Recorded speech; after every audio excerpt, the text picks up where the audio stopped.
Nang magkagayoy, sumigaw siya sa aking pakinig ng malakas na tinig na nagsasabi, "Magsilapit yaong mga may katungkulan sa bayan, na bawat isa'y may kanyang pangpatay na almas sa kanyang kamay."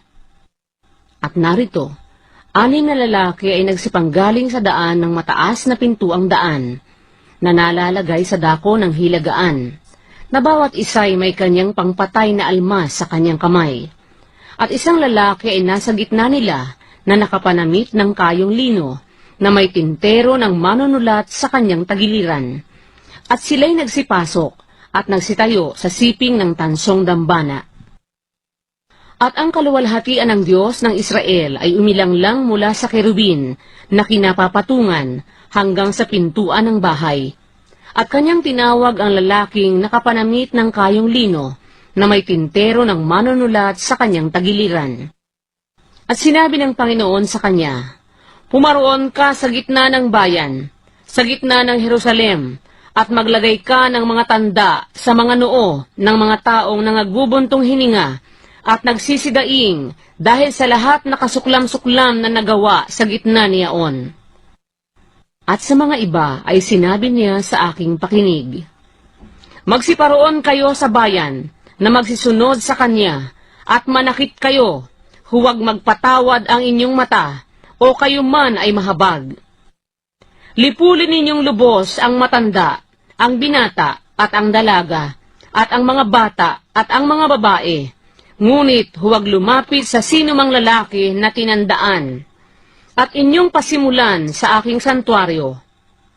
Nang magkagayoy, kanilang pinasimulan sa mga matandang lalaki na nangasa harap ng bahay. At sinabi niya sa kanila, "Lapastanganin ninyo ang bahay, at punuin ninyo ng patay ang mga looban. Magsilabas kayo." At sila'y nagsilabas at nanakit sa bayan. At nangyari, habang sila'y nananakit, at ako'y naiwan, na ako'y nasubasob, at sumigaw ako, at aking sinabi, Panginoong Diyos, iyo bagang lilipulin ang buong nalabi sa Israel, sa iyong pagbubugso ng iyong kapusukan sa Jerusalem?"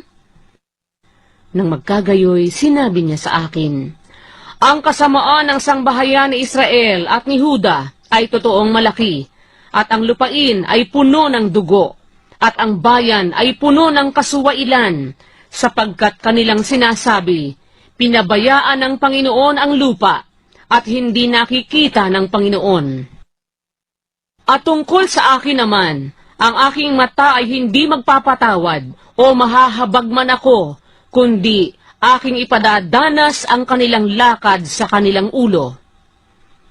At narito, ang lalaking nakapanamit ng kayong lino na may tintero ng manunulat sa kanyang tagiliran, nagbalita ng bagay na sinabi, "Aking ginawa na gaya ng iniutos mo sa akin.